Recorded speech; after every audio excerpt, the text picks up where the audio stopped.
Hello and welcome to Operation Crypto and welcome to a new video. Today we will be talking about Chiliz. We'll have a look at the key statistics first, have a look at some all-time highs and some volume, etc. where we're trading. And then we'll have a look at trading view and do some technical analysis, have a look at some potential areas to buy in and some key areas to target. First up, please make sure you do like this video, that you are subscribed to my channel, and let's crack on.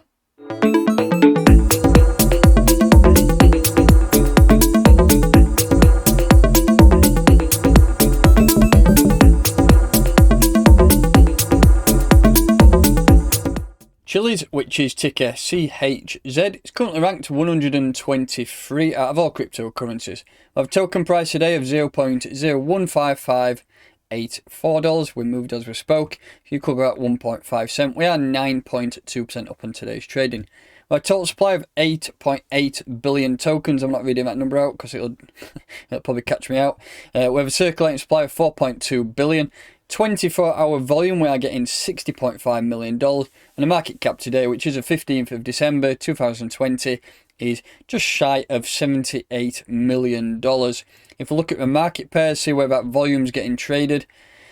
As you can see, never heard of that exchange before, but Paribu is getting 25% of the entire market volume. We are then getting around 37-38% on Binance against Tether and BTC, and we are listed on quite a few exchanges. If you look down here, Chiliz have their own exchange too, but we got 72 pairs, so if you're looking to get order, it is fairly easy. You can get on Huobi, HBTC, Upbit, Bite. There's quite a few exchanges out there, and some that I have used before. One key point before moving to the charts, scroll down here on the right hand side, all-time highs. 0.022039 US dollars, so that's around 2.2 cents, and we did hit them all-time highs this year in August 2020. So that was the key stats. We'll jump over to trading view now and have a look at some potential areas we could buy in and some key levels to target. We will start off on the monthly time frame. We'll mark a few key levels of support and resistance up, and then we'll drop into the weekly and the daily. First of all, I just want to mark up the all-time highs. Use a horizontal array for that, and that was in August of this year, 22 cents. So that's an area for us to target in the future. We're not, where are we now? We're not a million miles from there, so that is somewhere we could look at targeting over the next few months, hopefully. Right, let's work our way from top to bottom. I'm just going to mark up some key levels of support and resistance. What I look for is 2 wicks which touch in the same area. So if you look at those 2 wicks, very, very noticeable. If we just zoom right in for you, that wick and that wick both touch that line at the same time. So to me, that confirms that is a valid area of monthly resistance at current prices. And just work his way down top to bottom and see what else we can see. Some are, I mean, them two are very, very close, but not quite on, so I'm not going to do that. I mean, you could really catch all of them 3 wicks if you did the box method, but I just prefer to do it on the lines. I do feel like I can catch a few more levels. So we've got one there, which would be, it looks like we've actually busted through this level of which was resistance. We could maybe flip that to support at current prices, change that to a monthly. I don't want to put too many on here, any lower, because the chances are we're looking bullish at a minute. We'll put one there. If you look at that, we actually rejected off that area twice. I think that might do for a monthly level. I don't want to put any lower because, I mean, we're going really too up. We'll put one a little bit lower if we can see one. No, nothing there. We'll drop into a weekly time frame and then we'll go from there. So what have we got down here? Let's get rid of that box. Again, we'll work his way down from top to bottom and see what we can see. As you can see already, we are getting a bit of structure in place. Let's see if we've got any weak levels down here. I think it's very close to being a level of that. If you move it on a little bit. If you look at that wick there and that wick there, we pretty much did reject off it. I mean, it's very, very close, so we will confirm that's a weekly level. And we've actually busted through that, but we have pretty much rejected out of that area. Let's see if we can get a couple more down here. Nothing there. Oh, that's the first one. So we actually bounced off there as support, come down here, and we rejected off that area too. And let's see if we can get one more a little bit lower, and then I think that will do for levels. We don't want to get too many in place. That's one there as well. All the way through to that wick. So we rejected there, come all the way through, and we acted as support once to 3 times there. So that's enough levels for me. We'll drop into the daily time frame and do some analysis there. So we have a daily. Let's just get that box out way. So we'll just have a zoom out now and see if we can get any levels. Actually, we may not need any more levels, to be honest. Let's see if we get anything around here, just in case. I think that's one there, because we need to have a look at some higher levels to target. Remember, all-time highs was back in August, so we're not going to have too many levels around these. It's uncharted territory, really. Daily time frame there.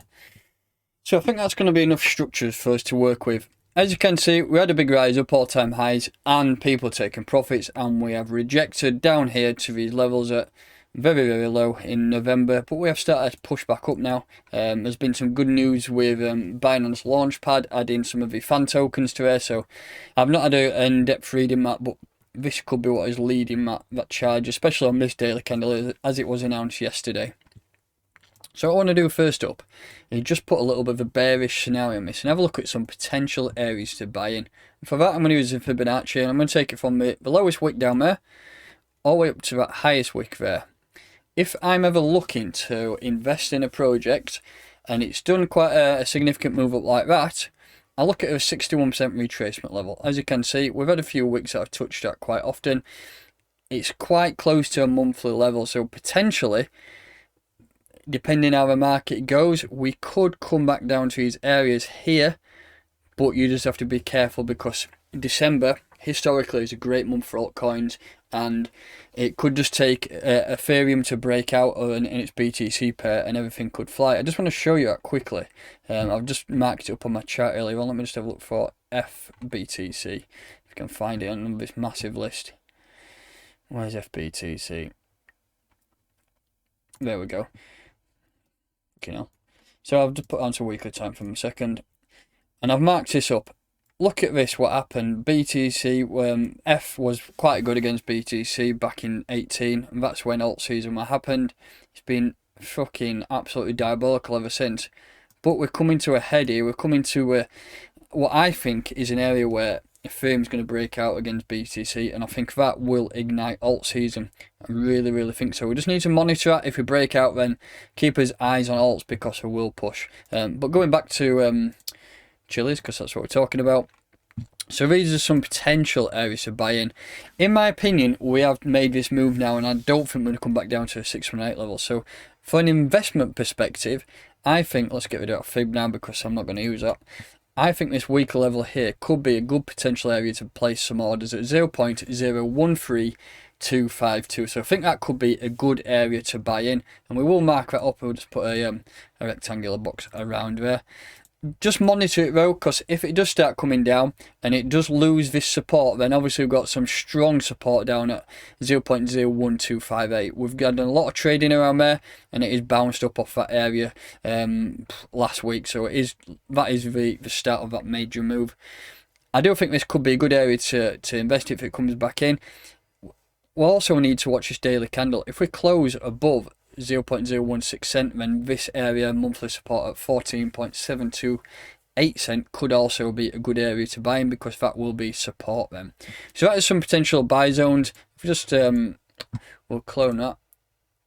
So there are two buy areas which we need to monitor really. I think watch today's candle and see where it ends up. So today's the 15th. If we do close above that, then this could be a potential buy zone, and that would be invalid in my opinion. But if we maintain this bullish momentum, that is but that's two areas to buy in. If we do continue this bullish momentum, we need to head for this monthly resistance here. That is a major level. What I'm going to do is when we start pushing forward and we break a daily candle above 0.019650, I will do some further analysis. If we do jump past that, give me a nudge in the comments, and I'll add it to my list, because I'm covering quite a lot of projects recently, and I might end up missing one. But yeah, that is some potential buy zones there. And then next targets here, we have 0.016195. We have daily resistance at 0.1784, and then this massive monthly level here. Obviously, once we break that, we're not far from all-time highs. If we just put that as a price range from current prices now up to all-time highs, it's fucking 43%. That's absolutely nothing. Things in crypto move rapido, and 43% is nothing. You get projects doing 100-200% moves in a day. So that is very, very possible, and an all-time highs is in sight in my opinion. If we just put the EMAs onto our user 8 and the 30, we had a bullish cross down here, so the 8 pushed up through the 30 and guns away. We have started to push up, so that is looking bullish. The last time we had an EMA cross, it was bearish, and that was August, so we've had a good few months of bears, but now the bulls are in town and it is time to start pushing on. I think all-time highs will be smashed over the next few weeks if we carry on this momentum. So that is the MAs. Let me just put the Hitman on as well, see what that's saying. Get rid of that 30. So a Hitman works out when there's a shift in market momentum, and we are bullish on that as well. So the MAs are bullish, the Hitman is bullish, and I'm bullish. So they are some key areas to look at and target. So we have obviously buying zones and then targets going forward. Once we break up above this at all-time highs, you've got to start looking at Fibonacci extensions. Tell you what, let's just put the fib on from that point there down to that bottom move. So you've got to look at some extensions up here, the 2.5 cent and then 3 cent. Round numbers are big in crypto, so they could be some good targets to go for. So I think that's going to do it for today's analysis. That is just an insight into some key areas to buy in if it does drop. We do need to remember that profit taking always happens, so these levels could come in play again, and then some areas to target going forward. So that will do it for today's video. Please make sure you do like this video, that you are subscribed to my channel, and that you are in my Telegram group, which is the Crypto Troops. The link will be in the pinned comment and the description. Thanks very much for listening. I'll catch you next time.